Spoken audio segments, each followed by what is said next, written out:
जितने भी इस स्थान पर बैठे हुए हैं और जो परिवार हमारे साथ में ऑनलाइन के माध्यम से जुड़े हुए हैं, सबों का स्वागत है मसीह में। और सारे लोगों को मसीह में नमस्कार। और महान प्रभु का मैं हृदय की गहराइयों से धन्यवाद करता हूँ कि प्रभु की वचन के द्वारा सीखने और सिखाने का अनुग्रह प्रभु ने मेरे जीवन में जोड़ा है। मैं प्रभु का हृदय से धन्यवाद करता हूँ। साथ साथ मैं सारे परिवारों का भी मैं धन्यवाद करता हूँ कि आपने अपना बहुमूल्य समय प्रभु की संगति करने के लिए, उनके वचन को सुनने के लिए दिया है। मैं विश्वास करता हूँ कि प्रभु अपने वचनों के निमित्त आज आपके जीवन को आशीषमय करेगा। आमेन, आमेन, हालेलुया, हालेलुया। आज का विषय है पति अपने पत्नी को और पत्नी अपने पति को परमेश्वर के खिलाफ में जाने से रोक कर बचा सकता है।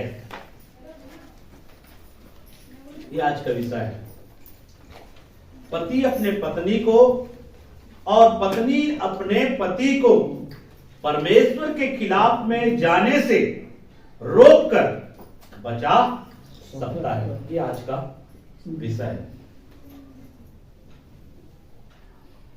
आज हम परमेश्वर के वचनों से कई ऐसे करेक्टर है, कई ऐसे अगुवे हैं, कई ऐसे परमेश्वर के लोग हैं जिनके जीवन से हमको क्या करना है, सीखना है। बाइबल इसलिए लिखकर हमको दिया गया है।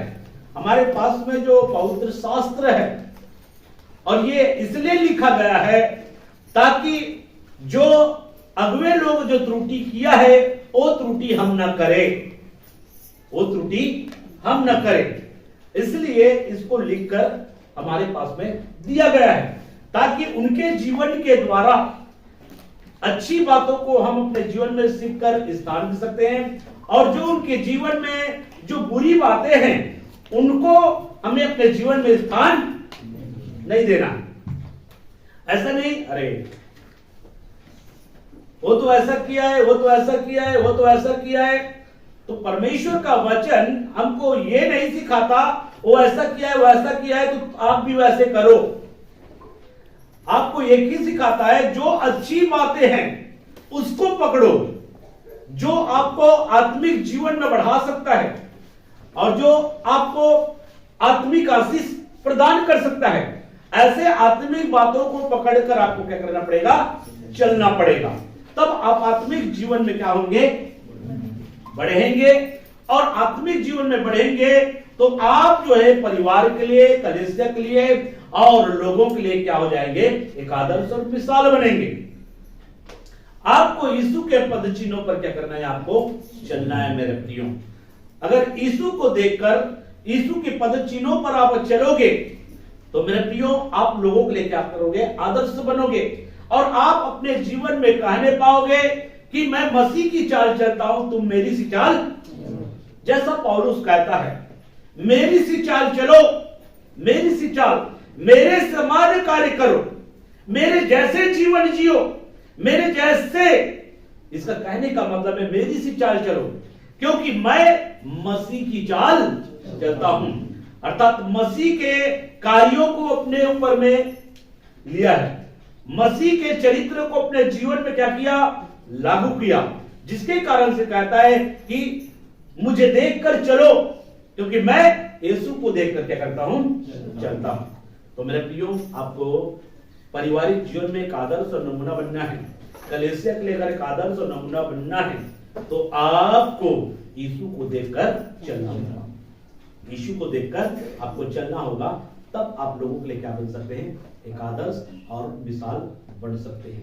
बाइबल में जब आप देखेंगे, अय्यूब नाम का परमेश्वर का एक भक्त है, अय्यूब नाम का एक परमेश्वर का भक्त है, और उनके जीवन के विषय में आपने पिछले दिनों में आपने थोड़े से सीखा कि अय्यूब कैसा था। खराब नहीं, खरा है ना। अय्यूब खरा था, सीधा था, परमेश्वर का भय मानने वाला और बुराई से अय्यूब के जीवन में कुछ क्वालिटी दिखाया गया है। परमेश्वर उनके विषय में गवाही देता है। मेरे प्रियो, लोग हमारे जीवन के विषय में गवाही कब देगा? जब हमारा जीवन को देखेगा। हमारा जीवन अच्छा होगा तभी हमारे जीवन की अच्छी गवाही लोगों तक। अगर हमारा जीवन सही नहीं होगा तो हमारा जीवन सही नहीं है तो वैसा गवाही लोगों तक पहुंचेगा कि नहीं पहुंचेगा? पहुंचेगा। इसलिए अय्यूब के जीवन के विषय में स्वयं जो है परमेश्वर क्या करता है? गवाही देता है। मेरे प्रियो, आपके जीवन के विषय में भी परमेश्वर क्या देना चाहिए? गवाही देना चाहिए। मेरे प्रियो, आपके जीवन के विषय में आपका आत्मा गवाही देना चाहिए। आपका आत्मा भी गवाही क्या होना चाहिए? देना चाहिए कि तू एक अच्छा व्यक्ति है। तू एक अच्छा व्यक्ति है। कब गवाही देगा? जब आपका जीवन परमेश्वर के वचन की बुनियाद पर खरा उतरेगा, तब आपकी आत्मा भी क्या करेगा? आपके पवित्र आत्मा भी गवाही देगा और आपकी आत्मा भी क्या करेगा? गवाही देगा कि तू एक अच्छा इंसान बन चुका है। तू एक अच्छा इंसान बन चुका है। और लोग भी गवाही देगा कि ये एक अच्छा इंसान है, एक अच्छा परमेश्वर का बेटा है, एक अच्छा परमेश्वर की बेटी है। इस प्रकार से क्या करेंगे? गवाही देंगे। आज मैं पारिवारिक जीवन में पति और पत्नी दोनों के विषय में, साथ में पारिवारिक जीवन के विषय में इस संदेश के द्वारा बताने का प्रयास करूंगा। पारिवारिक जीवन में कई बार क्या होता है? परिवार में जो है कौन कौन है? पति पत्नी और पति पत्नी रहता है और उसके बाद में बच्चे। तो पति पत्नी और बच्चे। अगर पत्नी जो है मिस्टेक कर रहा है तो पति का कर्तव्य है, दोनों प्रभु में है, दोनों विश्वासी है, दोनों परमेश्वर की बेटी और बेटा है। अगर पत्नी गलती करता है, पति का कर्तव्य है पत्नी को क्या करे? समझाए और साथ साथ में उनको जो है गलत करने से रोके। क्या करना होगा? पत्नी को क्या करना पड़ेगा? समझाना पड़ेगा और उसके बाद में उसको गलती करने से रोकना होगा। और इस प्रकार के कार्य करने से आप अपने पत्नी को क्या कर सकते हैं? बचा सकते हैं। नहीं तो नष्ट हो सकता है। जैसे कि आपने देखा होगा लूत के विषय में, लूत की पत्नी क्या बन गई? नमक का खंभा बन गई। खंभा बन गया। क्यों बना? क्योंकि उन्होंने परमेश्वर की आज्ञा को नहीं माना। उन्होंने आज्ञा को नजरअंदाज करके चला, अर्थात नजरअंदाज करके चलने के कारण वो नमक का क्या हो गया? खंभा बन गया। मेरे प्रियो, जैसा परमेश्वर हमको कहता है वैसा हमको करना है। ऐसा नहीं कि मतलब जो है हमको परमेश्वर के खिलाफ में जाना है। यहां पर हम देखते हैं अय्यूब जो है परमेश्वर का डर मानता है, भय मानता है, सीधा है, खरा है और बुराई से क्या रहता है? दूर रहता है। लेकिन जब अय्यूब के जीवन में समस्या आया, अय्यूब के जीवन में फोड़ा आया, अय्यूब के जीवन में जब एक तकलीफ आया, अय्यूब के जीवन में क्या आया? तकलीफ आया। तो क्या हुआ? वहां पे उनकी पत्नी जो है मूर्खता पूर्वक बातें करना स्टार्ट किया। मूर्खता पूर्वक बातें करना स्टार्ट किया। अब देखो वहां पे मूर्खता पूर्वक बातें कर रहा है। क्यों? फिर भी अय्यूब उनको क्या कर रहा है? समझाया। अय्यूब क्या किया? एक पीड़ा की अवस्था में, एक समस्या की अवस्था में, पूरा शरीर में फोड़ा है, दुखी है, दुखी अवस्था में भी वो क्या कर रहा है? पत्नी को क्या कर रहा है? समझा रहा है कि मूर्खता की बातें ना कर। जब हम परमेश्वर से सुख ले सकते हैं तो अगर हमारे जीवन में दुख आ रहा है, हमारे जीवन में तकलीफ है, तो क्या हम परमेश्वर को दोष लगाएं? क्या हम परमेश्वर को बुरा भला कहें? नहीं, हमें फिर भी परमेश्वर की क्या करना चाहिए? महिमा करना चाहिए। फिर भी परमेश्वर को क्या करना चाहिए? धन्यवाद करना चाहिए। क्योंकि अगर परमेश्वर से हम सुख ले सकते हैं, सुख लेने के समय धन्यवाद करते हैं, और जब हमारे जीवन में दुख आया तो हम कुड़कुड़ाएंगे, तो यह हमारे जीवन के लिए सही नहीं होगा।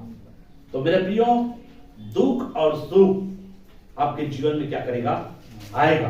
केवल जो है सुख और सुख के समय में आप परमेश्वर की महिमा करेंगे, परमेश्वर को धन्यवाद करेंगे। ओ परमेश्वर आपने मुझे आशीष दिया, ओ परमेश्वर आपने मुझे बढ़ाया, आपने मुझे उन्नति दिया, आपने मुझे सक्सेसफुल किया, मैं तुझे महिमा देता हूं, तेरा धन्यवाद करता हूं। लेकिन जब आपके जीवन में जब विषम परिस्थिति आए तो उस समय आपको नहीं कहना है, हे परमेश्वर तू मेरे जीवन में ऐसा क्यों कर रहा है, तू मुझे दुख क्यों दे रहा है, मैं तेरी सच्चाई में चल रहा हूं, मैं तेरे मार्ग में चल रहा हूं, मैं ईमानदारी और सच्चाई के साथ में कार्य कर रहा हूं, फिर भी तू मेरे साथ में ऐसा कर रहा है। आप इस प्रकार से परमेश्वर को जुबान नहीं लड़ाना। ऐसा लड़ाओगे तो आप जो है विश्वास में निकम्मे ठहरोगे। विश्वास में क्या ठहरोगे, निकम्मे ठहरोगे। इसलिए अय्यूब के जीवन के द्वारा भी आपको क्या करना चाहिए, सीखना चाहिए मेरे प्रियो। उनके जीवन में दुख आया, उनके जीवन में सफलता आया, वो जो है अरबपति था और अचानक जो है रोडपति बन गया, पूरा कंगाल हो गया। उस समय में हर चीज था, सारे बच्चे नष्ट हो गए, पूरा संपत्ति नष्ट हो गया, उनका जायदाद नष्ट हो गया है। अब बेचारा जो है उतने स्थिति में भी वो क्या कर रहा है, परमेश्वर ने लिया, परमेश्वर ने दिया, परमेश्वर ने लिया। यहोवा का नाम, यहोवा का नाम। उन्होंने ये नहीं कहा कि प्रभु तूने ऐसा मेरे साथ में क्यों किया, क्योंकि मैं तो तेरे सच्चाई में चला, बराबर रोज दिन जो है बलिदान चढ़ाता था, डेली में पश्चाताप करता था। अगर मेरे जीवन से कुछ मिस्टेक हो जाए, अगर मेरे बच्चे लोग भी गलती करते थे, उनके लिए भी मैं बलिदान चढ़ाता था, फिर भी तू मेरे साथ में ऐसा कर रहा है, अब मैं तेरे को नहीं मानूंगा। ऐसा नहीं बोला है। आज से मैं यीशु मसीह को नहीं मानूंगा, आज से मैं परमेश्वर को नहीं मानूंगा, आज से प्रार्थना करना बंद, आज से कलीसिया जाना बंद। ऐसा करोगे तो मतलब विश्वास में क्या हो जाओगे, निकम्मे ठहरोगे। समझ में है? इसलिए इनके जीवन के द्वारा आपको सीखना है। देखिए अय्यूब की पुस्तक निकाल लीजिए, 2 अध्याय 7 से लेकर 10 तक पढ़िए। तब शैतान यहोवा के सामने से निकला, यहोवा के सामने से निकला और अय्यूब को पांव के तलवे से, और अय्यूब को पांव के तलवे से, देखो पांव का तलवा कहां है, ये है ना, नीचे के ऊपर है। पांव के तलवे से ले सिर की चोटी तक, सिर की चोटी यहां तक, पांव के तलवे से लेकर सिर की चोटी मतलब यहां सिर तक। हाँ, बड़े बड़े फोड़ों से पीड़ित, देखो बड़े बड़े, छोटे छोटे नहीं। कैसे? बड़े बड़े, छोटे छोटे नहीं। पांव में बड़े बड़े फोड़े, सर में फोड़े, पूरे शरीर में फोड़े। कपड़ा अगर पहनता होगा तो पूरा क्या हो जाता होगा, चिपक जाता होगा। रात जब होता होगा तो उनको बहुत जलता होगा। मेरे प्रियो, शरीर में 1-2 जगह अगर फोड़ा हो जाए, उस फोड़े का दर्द कैसा होता है, फोड़े जिसके जीवन में होता है वही जानता है। अय्यूब के पूरे शरीर में, अगर एक व्यक्ति के शरीर में अगर फोड़ा होता है मेरे प्रियो, फोड़ा कितना कष्टदायक होता है, कितना तकलीफ होता है, वो अच्छे से जानता है। और वो व्यक्ति अगर अय्यूब के जीवन के विषय में देखे, अय्यूब के पांव के तलों से लेकर सर तक पूरा फोड़े हैं, उनको कितना दर्द हो रहा होगा, कितना वो तकलीफ में रहा होगा, वही समझ सकता है मेरे प्रियो। आपके जीवन में फोड़ा हुआ है कि नहीं हुआ है? नहीं हुआ है, मत होए, है ना, कि अनुभव चाहिए, फोड़े का अनुभव चाहिए क्या? नहीं चाहिए, है ना, ठीक है। अय्यूब को फोड़े का अनुभव मिला। अय्यूब को क्या मिला? फोड़े का अनुभव। कष्ट का जब अनुभव हमारे जीवन में होता है, दुख का अनुभव जब हमारे जीवन में होता है, उस समय समझ में आता है कि हम विश्वास में कैसे हैं, हम विश्वास में कैसे हैं, विश्वास में निकम्मे हैं कि अच्छे हैं। उस समय समझ में आता है जब हमारे जीवन में क्या आता है, दुख आता है, जब हमारे जीवन में समस्या आता है, तब जो है पता चलता है कि हम विश्वास में कितने हैं। अय्यूब के जीवन में आया है, पढ़िए। तब अय्यूब खुजलाने के लिए एक ठीकरा लेकर, क्या लिया? ठीकरा अर्थात खपराए। क्या है? खपराए। जो खपरा जो होता है उसका टुकड़ा लेकर रात पर बैठ गया। रात पर बैठ गया। तब उसकी स्त्री उससे कहने लगी। तब उसकी स्त्री, किसकी स्त्री? अय्यूब की। अय्यूब की कितनी स्त्री थी? अय्यूब की एक स्त्री थी। तब उसकी स्त्री क्या कहने लगी? क्या तू अब भी अपनी खराई पर बना है? अपनी खराई पर बना है? परमेश्वर की निंदा कर। परमेश्वर की क्या कर? निंदा कर। क्यों निंदा कर? क्योंकि जिस परमेश्वर ने, जिसकी तू आराधना करता है, जिस पर तू विश्वास करता है और जिसकी सच्चाई पर चलता है, वो सारे तेरे भेड़ बकरियों को नाश कर दिया, तेरे सारे बच्चों को नष्ट किया, संपत्ति को नष्ट कर दिया, और आज तू उसी परमेश्वर को परमेश्वर परमेश्वर कह के पुकार रहा है। ऐसा यहाँ पे बोल रहा है। परमेश्वर की निंदा कर। क्या करने के लिए बोल रहा है? परमेश्वर की निंदा कर। कौन बोल रहा है? अय्यूब की पत्नी। परमेश्वर की क्या कर? निंदा कर। जब अय्यूब सफल हो रहा था, जब अय्यूब क्या हो रहा था? सफल हो रहा था। अय्यूब सफल था, अय्यूब के जीवन में आशीष आशीष, तब उस समय तो नहीं बोलती होगी, उस समय ऐसा नहीं बोलती होगी।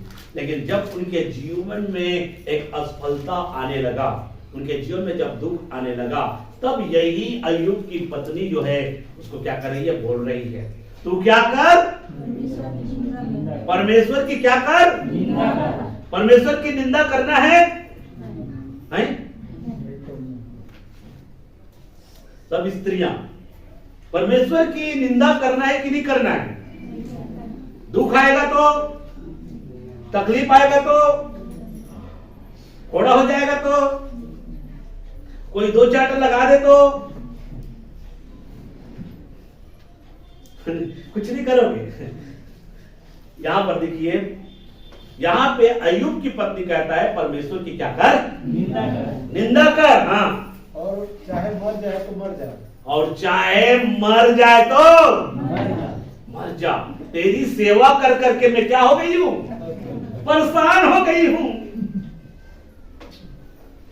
अब देखो, अय्यूब बेचारा फोड़े से ग्रसित है, अय्यूब बेचारा पूरा तकलीफ से ग्रसित है।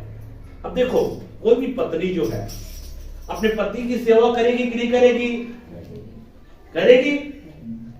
लेकिन यहां पर ऐसा नहीं कि अय्यूब की पत्नी सेवा नहीं की होगी, सेवा की होगी, सेवा की होगी, लेकिन सेवा करती करते करते, है ना, क्या हो गई? वो परेशान हो गई होगी, सेवा कर करके परेशान हो गई होगी। इसलिए कहता है, इससे अच्छा तू परमेश्वर की अब क्या कर? रात और दिन परमेश्वर, रात और दिन परमेश्वर, रात और दिन परमेश्वर। और ऊपर से तकलीफ में हो, ऊपर से समस्या में, ऊपर से कष्ट में हो,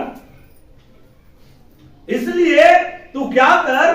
परमेश्वर की निंदा कर, और हो सके ना तो मर जा, मुझे छुटकारा मिल जाएगी। उसको छुटकारा मिलने के लिए है, मतलब मर जा ऐसे बोल रही है। मतलब कहने का मतलब है अय्यूब से वो छुटकारा चाह रही है। लग रहा है नहीं? मरने के लिए क्यों बोलेगा? किसी व्यक्ति को आप जब दुखी हो जाते हैं, तकलीफ में आ रहे हैं, कष्ट परेशान हो जाते हैं, इससे अच्छा तुम मर जा, ऐसे क्यों बोलते हैं? क्योंकि आपको उससे क्या चाहिए? छुटकारा चाहिए, छुटकारा चाहिए, इसलिए ऐसा कहते हैं। और यहां पे वही कह रहा है, इससे अच्छा तू क्या हो जा? मर जा। क्यों मर जा बोल रहा है? क्योंकि वो परेशान हो गई है। समस्या किसके जीवन में है? परेशान कौन हो रही है? परेशान उसकी पत्नी हो रही है। समस्या अय्यूब के जीवन में है, समस्या अय्यूब पा रहा है, तकलीफ अय्यूब पा रहा है और परेशान उसकी पत्नी हो रही है। तो मेरे प्रियो यहाँ पर देखिए, फिर भी अय्यूब अपनी पत्नी को क्या कर रही है, समझा रही है। हाँ, उसने उससे कहा, तू एक मूढ़ स्त्री की सी बातें करती है। तू एक मूढ़ स्त्री की सी बातें करती है। कैसी स्त्री? अय्यूब के समय में परमेश्वर के वचन नहीं था, ये जैसे आज हमारे पास में है। बाइबल अय्यूब के समय में नहीं था। आज क्या करेंगे, आप इस वचन को दिखाएंगे, तू गलत कर रही है, ऐसा बोलना मूर्खता भरी बातें हैं, ऐसा एक स्त्री को नहीं बोलना चाहिए। वचन दिखाएंगे। उस समय अय्यूब क्या दिखाएगा उसको, लेकिन फिर भी उनको क्या कर रही है, समझा रही है कि तुम मूर्खता भरी बातें ना कर। हाँ, क्या हम जो परमेश्वर से सुख लेते हैं, क्या हम परमेश्वर से सुख लेते हैं, दुख न ले। दुख न ले। जब परमेश्वर से हम सुख ले सकते हैं तो क्या दुख न ले? अगर दुख आ गया है तो क्या हम दुख को सहन न करें? क्या कुकड़ाना जरूरी है? क्या परमेश्वर को कुकड़ाना जरूरी है? क्या परमेश्वर को बुरा भला कहना जरूरी है? दुख आया है, तकलीफ आया है, जब हम उससे सुख ले सकते हैं तो क्या दुख ना ले? अगर दुख हमारे जीवन में आया है फिर भी हम परमेश्वर की क्या करें, महिमा करें। मेरे प्रियो, कुकड़ाने की जरूरत नहीं है। हाँ, और इन सब बातों में भी अय्यूब ने अपने मुंह से कोई पाप नहीं किया। अय्यूब ने अपने मुंह से कोई पाप नहीं किया। पाप किसने किया? उसकी पत्नी। देखो मेरे प्रियो, यहां पर उसकी पत्नी ने क्या किया, पाप किया, लेकिन अय्यूब ने पाप नहीं किया। अय्यूब पीड़ा की अवस्था में, समस्या की अवस्था में भी अपनी पत्नी को समझाया कि ऐसी बातें ना कर। और हम देखते हैं बाइबल में मेरे प्रियो, अय्यूब की खराई के कारण, अय्यूब के जीवन के कारण उसकी पत्नी जो है बचा है। उनकी पत्नी क्या हुआ है, बच्चा है। मेरे प्रियो, चाहता तो उनकी मूर्खता के कारण उनको दंड दे सकता था। परमेश्वर चाहता तो उस प्रकार की बातें बोलने के कारण उनको सजा दे सकता था, लेकिन ऐसा नहीं किया। अय्यूब जो है उनको समझाया, ऐसा मत बोल, ऐसा मत कहा। अगर हम परमेश्वर से सुख ले सकते हैं तो क्या हम दुख न ले? और उन्होंने अपने मुंह से पाप नहीं किया। मेरे प्रियो, वैसे ही अय्यूब के जीवन के द्वारा हमको सीख मिलता है। मेरे प्रियो, इसलिए एक परिवार में कई बार पत्नी जो है गलती कर सकती है, और कई बार क्या हो सकता है, पति जो है गलती कर सकता है। लेकिन जहां पे पत्नी अगर गलती करता है तो पति का दायित्व है कि अपने पत्नी को क्या करे, समझाए, और हो सके उनको गलती करने से रोके। अगर गलती करने से नहीं रोकेगा, मान लीजिए पत्नी गलती कर रहा है, पति उनको नहीं समझाएगा, पति उनकी गलती को नहीं दिखाएगा, तो मेरे प्रियो क्या हो सकता है, वो नाश हो सकता है। मेरे प्रियो, इसलिए यहाँ पर अय्यूब जो है अपनी पत्नी को समझाने का काम किया है, समझाया है, ऐसा मत कर। तो मेरे प्रियो, आइए दूसरी बातें हम सीखने का प्रयास करें।